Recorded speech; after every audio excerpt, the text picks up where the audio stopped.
Et la revue de la presse pour refermer cette édition, le 15e sommet mixte Dakar-Rabat. L'actualité suscite des commentaires des quotidiens burkinabés dans leur parution de ce jour 27 janvier.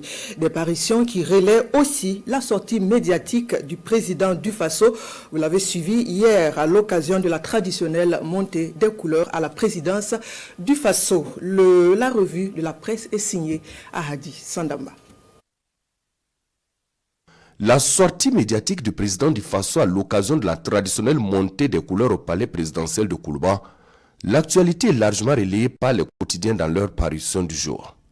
À propos, Sroya propose l'intégralité du message dans ses colonnes.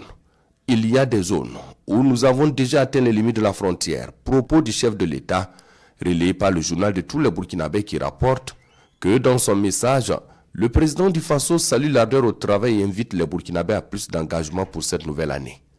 En ce qui concerne la construction de l'autoroute Ouagabobo, nous allons finir dans un délai que personne ne va croire. Propos du président du Faso relayé à la manchette du journal Le Quotidien. C'est la preuve par le terrain, commande ce canard dans sa rubrique Myria. Il y a des chiffres qui parlent d'eux-mêmes. 2 mois à peine le lancement officiel des travaux, près de 232 km d'emprise déjà nettoyés sur un linéaire total de 332 km. Et au-delà des chiffres, ce chantier révèle surtout une méthode fondée sur la proximité du commandement, la mobilisation permanente des ressources humaines et matérielles et un suivi rigoureux de l'exécution, commente l'éditorialiste. À l'international, les journaux commentent la tenue du 15e sommet mixte entre Dakar et Rabat. Un rendez-vous qui tombe à pic, écrit le journal Le Pays. Une semaine après la finale de la Coupe d'Afrique des Nations de football disputée à Rabat entre les Lions de la Teranga et leurs homologues de l'Atlas, se tient dans la même ville la 15e grande commission mixte de coopération entre le Sénégal et le Maroc.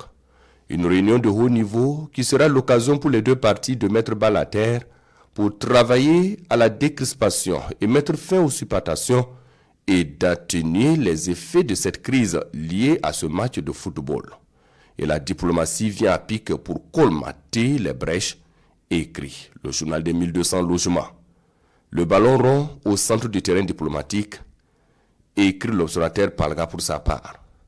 Le premier ministre sénégalais Ousmane Sonko séjourne depuis hier à Rabat dans le cadre de la 15e grande commission mixte de coopération maroco-sénégalaise.